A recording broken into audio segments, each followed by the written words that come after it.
आज मु आपनको शेयर करिछि कखारु फूल एवं साग को लेकिन गोटे रेसिपी। यही रेसिपीटी को पूरा फुल देखंतु जानि परिबे केमती हेछि। नमस्कार, ममता किचन ओडिया को आपण समस्त को अनेक अनेक स्वागत। मु एमती किछि 12-13टा एटी कखारु फूल नहीं जाइछि एवं एटी किछि खड़ा साग नहींछि। साग मोर 2 बिडा अछि। एबे प्रथमे कौन करिबा, प्रथमे ए फूल को एमती बाछि नबा। फूलर डेम्फ को एमती बाहर करि नेबे एवं मझिरे जो तार केसर भली थाए ताकू फोपाड़ी देबे एवं डेम्फ को फूल को एमती बाछि की रखि नेबे। प्रथमे फूल को एमती बाछिकी धोई धाई रखी नबा एवं साग को मध्य सेमती धुआ धुई करी कटाकटी करी रखी नबा। एबे कौन करबा, एबे मु गोटे पैन बसई नेछि एवं किछि सेतिरे सोरिष तेल दे देछि। तेल हमर गरम ही आसलानी। एठी एबे हाफ चम्मच सोरिष एवं 2टा सुखिला लंका दे दबा।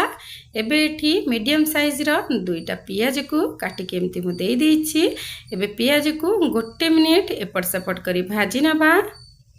पियाज को बेसी लाल करके एटी किछि भाजीबा दरकार नहीं।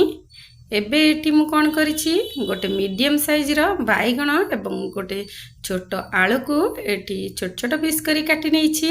एबे सेई आलू एवं बाइगण को देकी टिके भाजी नबा। तापर कौन करिबा, तापर एटी मु कवर करी नउछि। कवर करी करी आलू बाइगण हल्का टिके सिझिबा पर्यंत एमती भाजी नबा। एबे आलू बाइगण हमर अधा सिझी आसिलानी। एबे एठी कौन करिबा, जो साग को काटिकी रखिथिले एबे से साग को दे दबा। साग को दबा संगे संगे एठी कवर करी नबा। साग को किंतु देला बेले एमती गोळेबे नहीं, साग को एमती ऊपर ही रखिथिबे।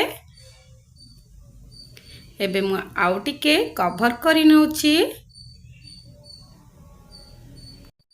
एमिति 5-7 मिनिट कवर करके रखी नेबे। एई रेसिपीटी आपण गरम भात संगे खातु किंबा पखाळ संगे खातु, बहुत बढ़िया लागिबो खाइबा पई। एबे देखंतु सागरु केमती हमर पानी बाहर छी। एबे टिके एमती भाजी नबा। एबे एठी स्वाद अनुसार लूण दे दबा। तापरे जो कखारु फूल रखिथिले ताको एमती हाथ रे टिके छिंडेई नेबे। तापर से कखारु फूल को एठी दे देबे। कखारु फूल को दबा संगे संगे मु एठी गोटे मसला रेडी करि नेछि। मु सोरिष एठी 2 चम्मच नेछि। 7-8 कला रसुण एवं 2टी कंचा लंका को एमती बाटी की रखी नेथिली। एबे से बट्टा मसला को दे दबा। ए बट्टा मसला को दबा संगे संगे एमती टिके गोळेई नबा। एथिरे किछि पानी दबा दरकार नहीं, काहे कि ना सागरु हमर पानी बाहरी थाए एवं जो मु सोरिष मसला देली से भी मध्य टिके पानी हेछि। सेति पई एटी किछि पानी दबा दरकार नहीं। गैस र फ्लेम को पूरा लो रे रखिबे एवं कवर करि नेबे। एबे एमती मु टिके गोळेई नउछि। एबे एठी गोटे मीडियम साइज रो टमाटो को काटिकी दे दबा। टमाटो दबा द्वारा यार टेस्ट आउ टिके भल आसी थाए एवं खाइबा पई बहुत बढ़िया लागि थाए। आपण तो पिठू बने की खाउथिबे कखार फूल रे, थरे एही परी सागरे बने की खांतु, देखिबे बहुत बढ़िया लागिबो खाइबा पई। एबे टमाटो को देकी एमती टिके गोळेई नबा। तापरे पूरा लो फ्लेम रे 5-7 मिनिट कवर करके रखी नबा एवं सिझिबा पई छाड़ी दबा। मु आपनको 7-8 मिनिट परे देखौछि।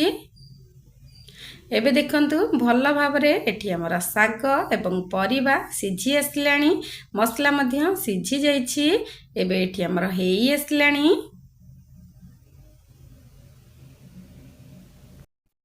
एबे गैस ऑफ करी नबा। एबे आजिर ई रेसिपी आपनकर प्रस्तुत हो जाइछि। आजिर ई रेसिपी आपनको केमती लागिला आशा करछि भल लागिथिबो। जदि मोर ई रेसिपी आपनको भल लागिछि तबे लाइक शेयर सब्सक्राइब निश्चिंत करिवे। मो आउ गोटी रेसिपी नै कि आसीबी। से पर्यंत रहिली। नमस्कार।